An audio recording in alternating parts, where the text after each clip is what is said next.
And so the courier who had cheated death in the cemetery outside Good Springs cheated death once again, and the Mojave Wasteland was forever changed. The new California Republic celebrated its second victory at Hoover Dam, establishing definitive control over the entire Mojave Wasteland. Soon after, they negotiated terms to annex the Strip, Freeside, and many surrounding communities. The Mojave Wasteland, at long last, had entirely fallen under the NCR's banner. The courier, fair and even-handed in his dealings throughout the wasteland, was honored by the NCR for his support of the military at Hoover Dam. He was presented with the Golden Branch, the highest civilian decoration given by the Republic. Tabitha and Rhonda went east, through Caesar's Land. Occasionally, tales of their exploits found their way back west, though few believed them. Eventually, the stories concerning the duo were collected and published, and proved to be quite popular with children. Convinced that his time as a gunslinger was past, Raul made peace with the idea of growing old. After traveling with the courier for a time, he retired and settled down in Outer Vegas, where he would spend his days fixing ancient machinery.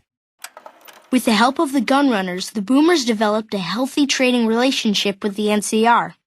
Eventually, the Boomers began wandering out into the wasteland while still preventing outsiders from entering Nellis. The Brotherhood and the NCR in the Mojave Wasteland declared an official truce, despite continued hostilities between the two in the west. As per their agreement, the NCR handed over all suits of salvaged power armor, and in return, the Brotherhood helped patrol I-15 and Highway 95. The peace with NCR served to ease Veronica's worries about the Brotherhood's immediate future. Still, a distance had arisen between her and her fellow members that would never be bridged. She began secluding herself in crumbling libraries of the old world, learning of promising technologies she knew the Brotherhood would never adopt. Their leaders destroyed by the courier, the fiends scattered throughout the wasteland. Without the organization of Motor Runner, Cook, Violet, and Driver Nephi, they were easy prey. After the NCR's victory at the dam, the followers of the Apocalypse were pushed out of Old Mormon Fort during its occupation by NCR forces.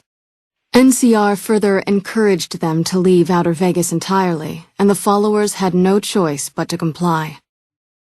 Arcade had hoped that Freeside would be able to remain independent of NCR rule, but he was glad that Caesar's Legion had been stopped at Hoover Dam. He tended to the sick in Freeside for a while longer, then returned to NCR territory to become a teacher with the followers there. Good Springs saw more trade along I-15 after NCR gained control of the Mojave Wasteland, but with that came a heavy burden of the Republic's taxes. Some old-timers, unable to handle the cost, were forced to move on, grumbling all the while. Cass survived to see the NCR flag flying proud over Hoover Dam, and thought for a moment, this is what a hero must feel like.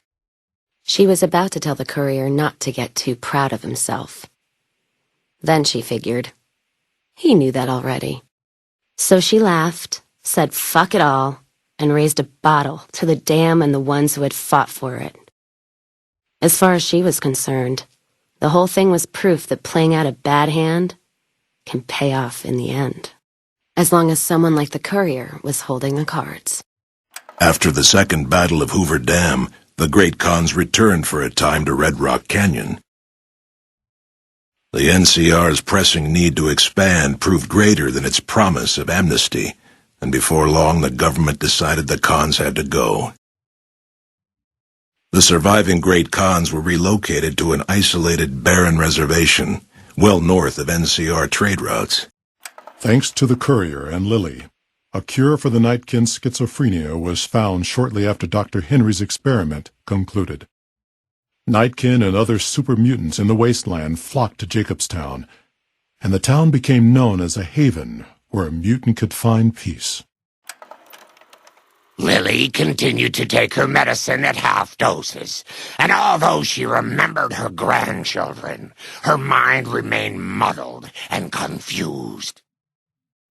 Eventually, she parted ways with the courier and traveled west, seeking the remnants of her past. With the king dead and most of their gang slain by the courier, the remaining kings fled the area, never to be heard from again. With the transplant of Lupa's brain, Rex gained all of the donor's experiences traveling with the Legion.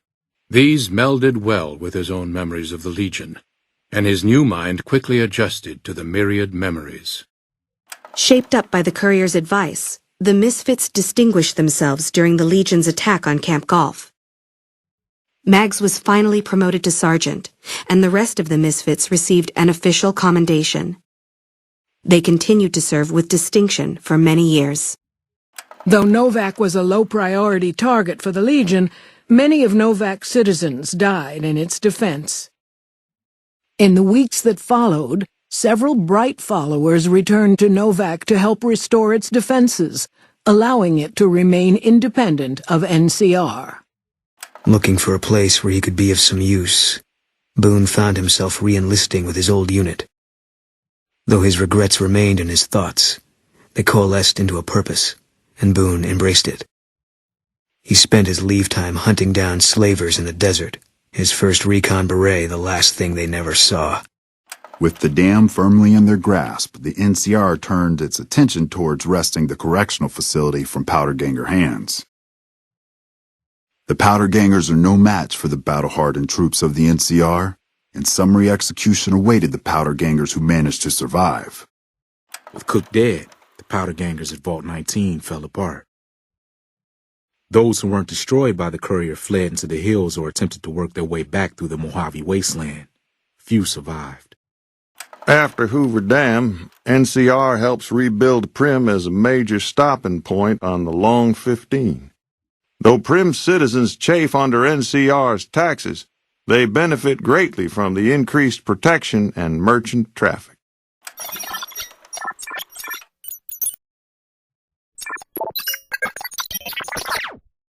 Defying Chief Hanlon's worst fears, NCR's Rangers persevered and distinguished themselves during the Second Battle of Hoover Dam. The Rangers, along with NCR's many troopers, shared the glory of victory. Hanlon wisely stayed out of the spotlight, crediting General Oliver's leadership for NCR's success.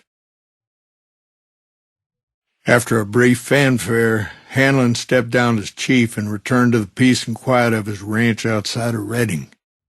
After their bold arrival at Hoover Dam, the remnants disappeared as quickly as they came.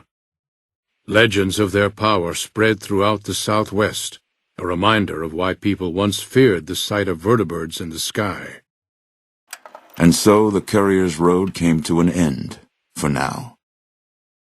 In the new world of the Mojave Wasteland, fighting continued, blood was spilled, and many lived and died, just as they had in the old world.